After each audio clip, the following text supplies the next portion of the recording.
Ito ang Presidential Broadcast Service. Radyo Pilipinas. Radyo Publiko ng Bagong Pilipinas para sa Bagong Pilipino. Naghahatid ng mahahalagang balita at impormasyon na guugnay ng pamahalaan sa sambayanan. Tulay sa himpapawid ng serbisyo publiko. Radyo Pilipinas. Radyo Publiko. Ang boses ng Pangulo. Sa Iloilo, Radyo Pilipinas. 585 AM. Oras sa Radyo Pilipinas, alas 8:33 sa aga.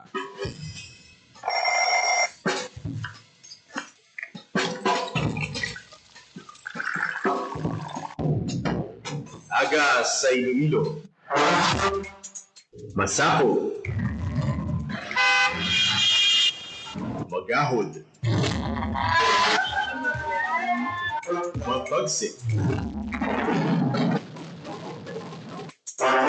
Panibagong adlaw pagkatapos ng paghuway sang gabi antes.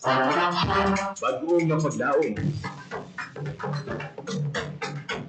Isa naman kapag lumakas sa matahong nga palaabuton. Good morning! Ang programa nga kaupod ninyo sa pamahaw kunaga. Magadulong sa labing ulihi nga balita. Mga istorya halin sa Iloilo, kag iba niya bahin sa rehiyon. Mga ginahuluhang balan, kag mga trending topics sa social media. Ululupod naton at tubangon ang maayong nga aga. Magpamati na sa Iloilo Morning! Diri sa 585 kHz sa AM band sa inyong mga radyo. Radyo Pilipinas Iloilo, the only government radio station in Western Visayas.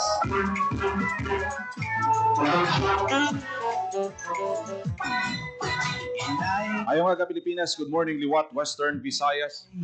Welcome sa Iloilo Morning Program. Subong adlaw sang Lunes, Enero 5, 2026. After sang aton sining malawig nga break, holiday break, iti damo sang mga holidays.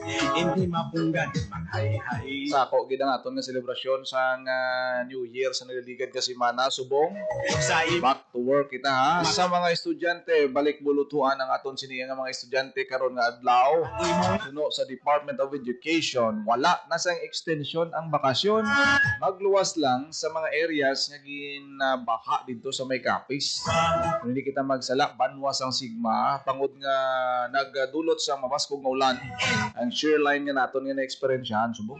Na-notice nyo subong nga daw medyo grabe ang pag-shift sa aton panyempo. Daw katugnaw na kita daw kabug at magbangon kon kaagahon. Perti ka bugnaw. So, hindi ka maligo kinanglan pa mag-init sa tubig.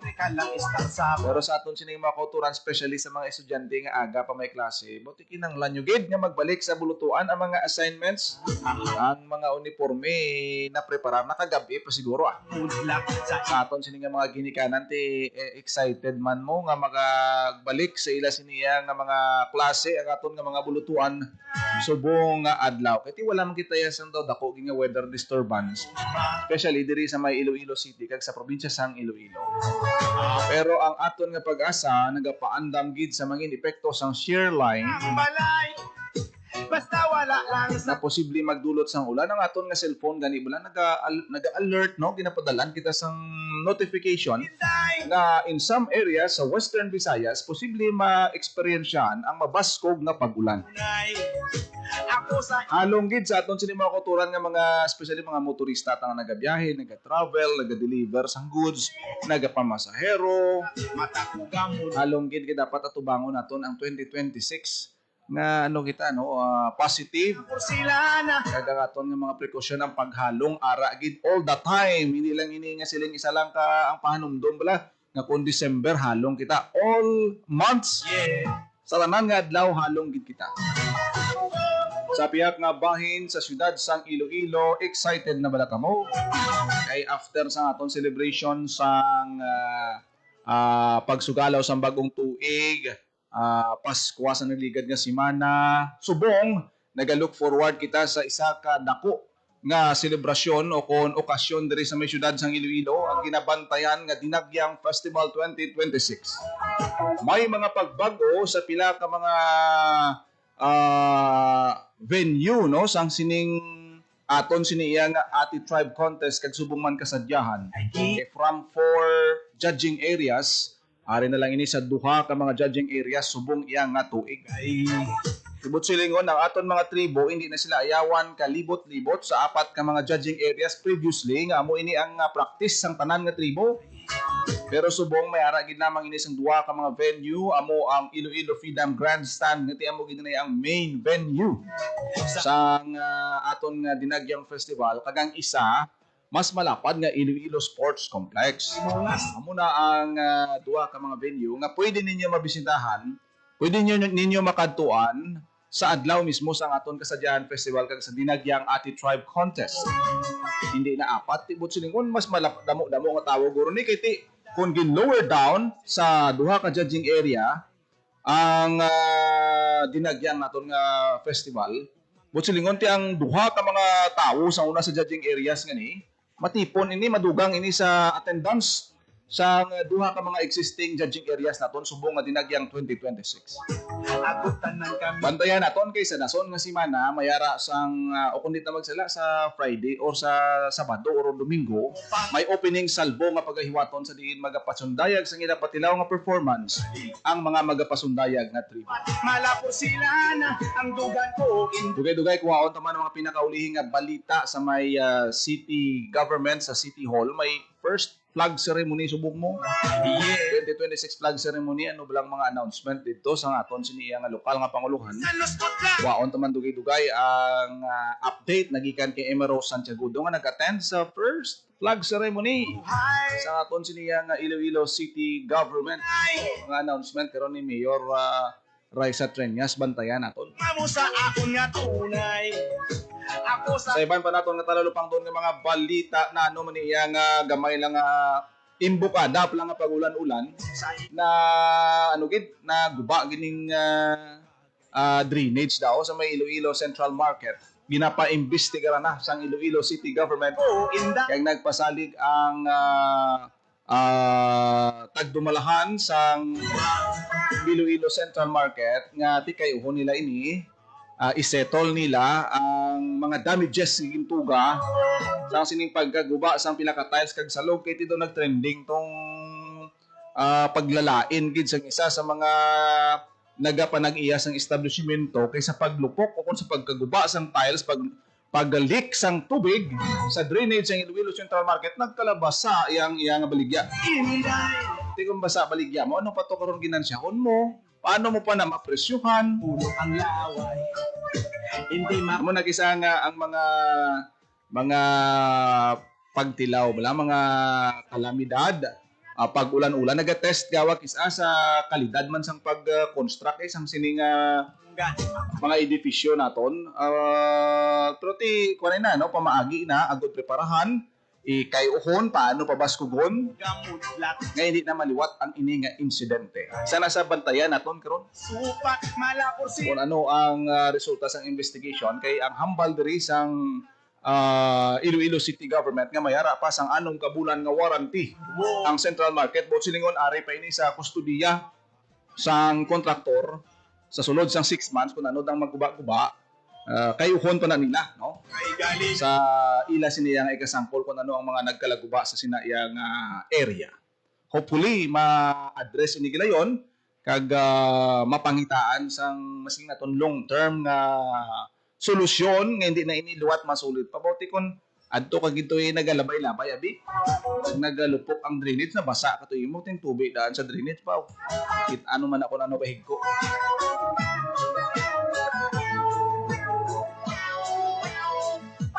Pantayan tani kay subong nga 2026 madamo sang mga adjustment kay damo sa mga igapatuman subong dugay. sa aton siniya nga mga merkado publiko isa na diri ang ginabantayan blang nga parking area sa ibabaw sang aton sini nga mga merkado publiko Hindi kung anong mga update sini kag ang pagbukas sang dalan dira sa may Lapas Public Market mapay. Sa imo pang kay nakasettle ng mga vendor sa sulod ang karsada dira anong sitwasyon dira subong adlaw wala buksan ang dugan ko inday. ibaloon tayo ni dugay-dugay sa mga updates nagikan sa Iloilo City Hall upod kay Emero Santiagudo. Yeah. Inday, siling sang imo tatay. Yari na sa aton sining linya si Emero Santiagudo sa paghatag sa pinakaulihing nga mga updates nagikan sa Iloilo City Hall. Ems, good morning. Yes, Jen. Good morning. Happy New Year sa mga nagpalawagin natin sa Iloilo Morning. Pag-ulan git na tapos, no, ang ginpatigayon nga flag raising ceremony diri sa may Iloilo City Hall, no? Subong na adlaw sa Lunes, January 5. Una ini nga flag raising diri sa City Hall, no? Kag nagtampong kaina dito si Iloilo City Mayor Raisa Treñas, no? Ato man ang mga konsehal kag dito man ang mga empleyado sa Iloilo City Hall. No? So, panibag-ong semana naman, panibag-ong tuig para sa Iloilo City Government. Ganit sa iya nga mensahe, no? Sa kaina, sa flag-raising, gintahayag ni Mayor Treñas na nagalaom siya na ang 2026 mangin renewed commitment para sa mga empleyado naton sa Iloilo City Hall na mag-ubra pagid sang maayo, mangin padawa pagid ng mga programa ang mapatuman, kag matagaan pagid sa dugang pagid na serbisyo ang mga Ilonggo. Siling nga, no, din remind niya ang mga empleyado nga ang handong gid, no, sang syudad ang mangin top 3 most livable city ang Iloilo City. Kag siling niya, amo na ang iya nga goal sa iyang administrasyon, no. So ang iyang hanumdom sa mga empleyado nga tigdagong tuig kinahanglan start the year with new commitment na magserbisyo para sa aton nga mga Ilonggos, no. Kag madamo pa nga mga programa ang iya nga ipatuman kag ang iya nga goal gid, no, is ang para sa ayuhan sa syudad sa Iloilo, no. So kaina ginpatigayon ang una nga flag raising ceremony, no, sa Iloilo City Hall. Pagkatapos interview ba nato na Jen, si Ma'am Maricel Mabakyal, ang Local Economic and Enterprise Officer, no, ini maikangtanan sa mga issue bala subong, no, sa may Central Market, kag sa Terminal Market, no, kumadumduman natin na nagbuko ang ulan, no, pila na kaadlaw matapos ang New Year, no, kag may mga nagkalaguba dito nga mga tas, kag may mga baligyan nga nabasa sa ulan pa, no, pati ang mga bugatan, no. So in-interview natin kay na si Mama Bakyaw, kag ang iya din pahayag na may around 4 to 5, no, nga mga vendors ang apektado, kag ang maayo nga balita, ang tanan nga mga malugbaligya nga naapektuhan, no, halimbawa ang ila itong mga bugasan ng kalaguba o ang ila nga mga baligya na hindi mapuslan, i-refund ina 100%, no, siyang kontraktor. Amo na ang pasalig ni Mama Bakyaw, kag siling niya magapadayon or mapatigayon sila sa investigasyon, no, sa kung ano-ano pa ang mga nagkalaguba, ano-ano pa ang mga manupaligya ang naapektuhan sa sining pagbubo sang ulan kag pagkalaguba sa leakage. Kag iba pa yung mga concerns dito sa may Central Market dyan, no. Pero susubong din pamangkot natin siya kung may estimated malaki ang amount of damage, no, kay tinagalinakta sa social media ang mga reaksyon sa mga vendors kahit nagkalaguba ang ilang mga bukasan, ang ilang mga ginabaligya nga nagapang-akrawi sila. So ang siling niya, wala pa sila estimated na amount of damage sa kung pinagin ang total amount na nagkalaguba. Pero ang siling niya, 100% i-refund, no? Kag siling niya, ang contractor, ang sila man ang closely coordinate, agad na kung ano pa ang mga concerns ang matukiban along the way, no, matadaan nila ang solusyon. So after ganito kuno sa ating may flag raising subong, pagka alas 9, malibot sila dito subong sa may Central Market para i-check pagid kung ano pagid ang mga nagkalaguba dyan, no, tiyuan natin mga kaupo dito para personal man natin makitaan kag mapalayag, no, or ma-post sa aton mga Facebook page kung ano na subong isura sa Central Market. Pero by the way, Ems, yes, Jen. may initial na balang rason o kung investigation kung nga ang amoto ang natabo sa drainage sa EMS kung ano daw nasupunan or ano ang initial nga findings ang aton siniya nga city government? Di maungkot na ito si mga Bacquiao dyan, no? Pero sila niya ongoing pa ang ilang investigation, no? Wala siya naka-pinpoint sa isa dito particular na reason at tungaan nag-amount na to. Pero ang sila niya naka-turn over na fully ang central market sa Iloilo City Government. Pero ang kontraktor may ara paghapon sa responsibilidad, no?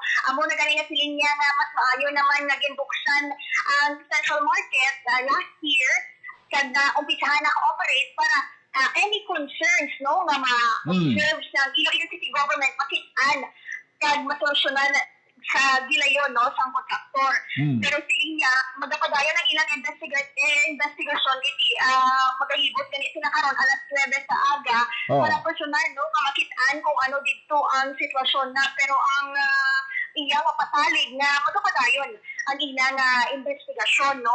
Kag igin klaro man ni Mama Rister, no, kay ang ano di man bala ang masabat ang kontraktor, ang SM. So iya di klaro nga ang kontraktor, no, kay ang SM ang kumpanya sila ang nag-suppose, pero ang kontraktor ang nag-uubra kag nag-construct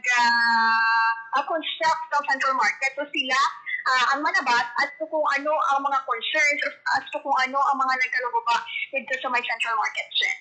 So, hopefully, no, masetol ani kay iti naga-inistoryahan ay man sila kag ang katuyuan gid diri magbinuligay. Pero nakitaan ta lang to sa trending video sa isa sa mga owners ng establishment. Grabe gid ang iyang pagkadismaya abi nga ang iyang baligya.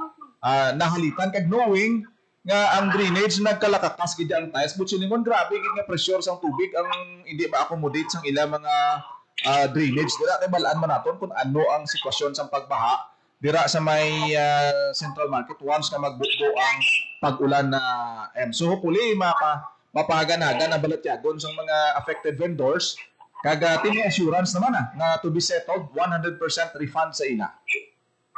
Yes, dira mo na gani, no? Kag take note, no, hindi pa na gani amo gito kapaskog ang gobyerno, kag ano pa lang to, kung di ko magsala do intertropical convergence zone, no, wala pa gid sang bagyo, no, so siguro makitaan man naton ini as a big challenge man sa parte sa kontraktor kag sa Iloilo City Government nga ti as early as now pa first ibukada pa 2026 makitaan na gid naton ang mga problema, ang mga diferensya, no, para at least, no, in case sabi nga mag-abot ng pag-ululan, may ara na kita sa balaan natin kung ano ang ugahon dyan, no, may precautions na kita, pero ako na, no, ako na tawon natin, kadasig lang kay kung October 30 na bukas ang Central Market, around almost 3 months pa lang, nakita na natin ang mga diferensya. So, natawon natin kung ano pagid ang dugang updates, kung may resulta na balang investigasyon namin, kung ako gusto natin matanaw kung pinagid ang kabilugan na damage, no, in amount, in peso amount, para mabalaan natin kung pilakan ang i-refund sa mga vendors natin na apektado dito sa may central market. Anyway, sa mga no, basta New Year, gani, we start the year na kinanglan, handa kita, ready kita nga ako bangon ng anong man na pagpangangkat na i-avoid sa ato, no, sa mga 2026. So, bantayan pagin natin ang iba't pagin yung update, no, sa sining sitwasyon dito sa may central market. Madamo salamat, sa imo sining mga balita nagikan sa City Hall. Nagikan sa Iloilo City Hall, Emerald Santiagudo para sa Radyo Pilipinas, Radyo Publiko. Nabatian balita ni Emerald Santiagudo gikan sa Iloilo City Hall sa giniwat nga flag ceremony subong adlaw kag ang investigasyon na ano man niya nga nagdungan man niya sa New Year ya. Pag pinalupok isang 31, naglupok man niya ang drainage sa Iloilo Central Market. Makon mo itong mga tiles ukab sa sobrang kabaskugon sang water pressure dira sa drainage. Ano natabo daw? Gamay buho ya. Hindi makatulog sang dugay. Ito kagamay pa man sa tugani nga pag-ulan kumpara sa mga nagliligad. Makon mo ito katawag 5 days nga pag-inulan sa nagliligad nga mga binulan. Usai mo na Di ano pagidayan akong magbubo ang grabe nga volume sang tubig. Ang mabudlay sinada ko nagalakat-lakat kay mo kag pumuswit gulpi ng drainage. O, ti ano na lang nakaroon ng hamoy, nakaroon ng pila naton ka mga kauturan. Nakapurma-purma ka pa dabi, no? May mga estudyante da, may mga nagkakaon da. Nagalakat-lakat sa kilid, di kon ang drainage nakaroon maglukpok mag-awas. Wow. Basa da karon aton ng mga bisita kang mga turista po budlay man. Di sa apat na siguro ni no, apat ka mga dalagko nga merkado nga gin-open. Amo pa malang ning Iloilo Central Market nga nakitaan sang ano may gamay nga problema. Hopefully ma-settle ini kag ma-review ini mapangitaan sang solusyon Sa balay sang kontraktor kay ti under warranty pa man ini. pay.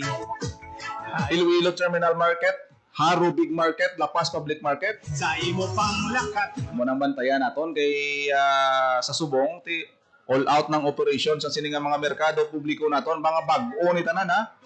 Bag-o ini sulito naton bag-ong kayo, bagong redevelop, bagong rehab.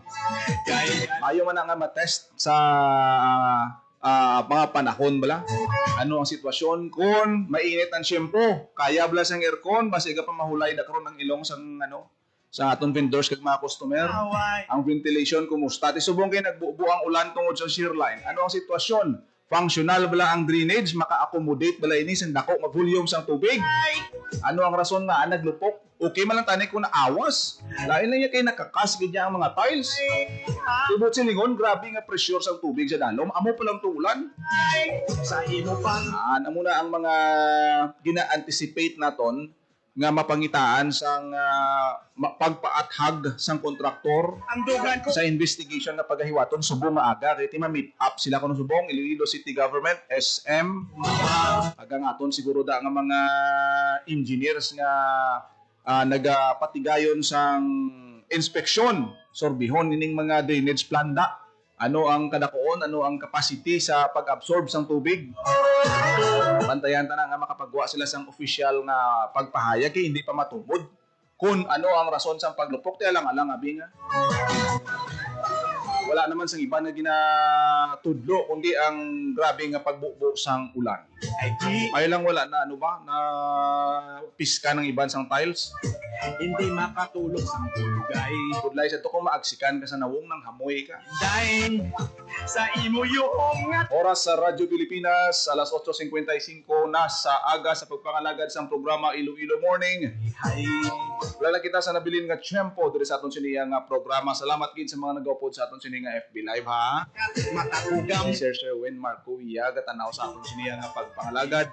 Sa tanan naton nga mga FB Live viewers, Ang dugan ko inday. ang iban bantayan yung lang balita ta sa Facebook page ta. Radyo Pilipinas Iloilo kag Radyo Pilipinas Community Group. Damo gid mga balantayan ta kag mainit nga mga topiko, especially subong nga 2026.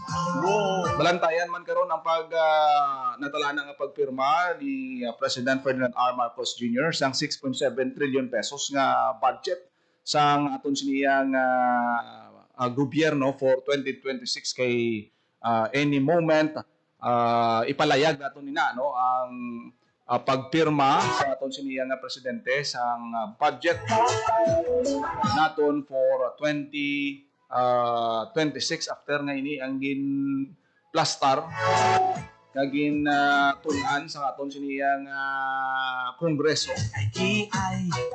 Ay si Tuto Gatulo ang laway. Subong adlaw na tala na ini nga permahan sang aton siniya nga presidente. Inday. Oras sa Radyo Pilipinas, alas 8:56 sa aga. Wala na kita sa tiyempo. Ako naging lamang inyong alagad, Ginel Baclay. Mayong aga Pilipinas. God bless. Inuwi. Radyo Pilipinas. Radyo Publiko. Radyo Pilipinas.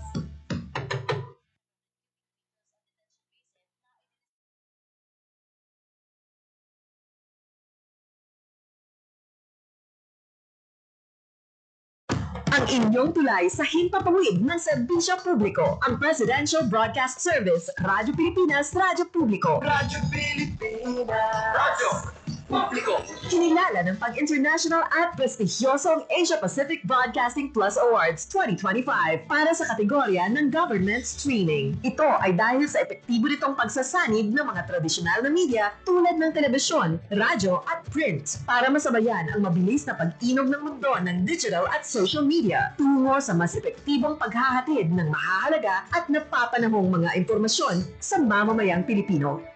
Kinilala rin ang Radyo Pilipinas dahil sa patuloy na pag-akyat ng rating. Ngayon ay matatag sa pang-4 na pwesto sa Mega Manila ayon sa pinakahuling Nielsen Radio Audience Measurement Survey.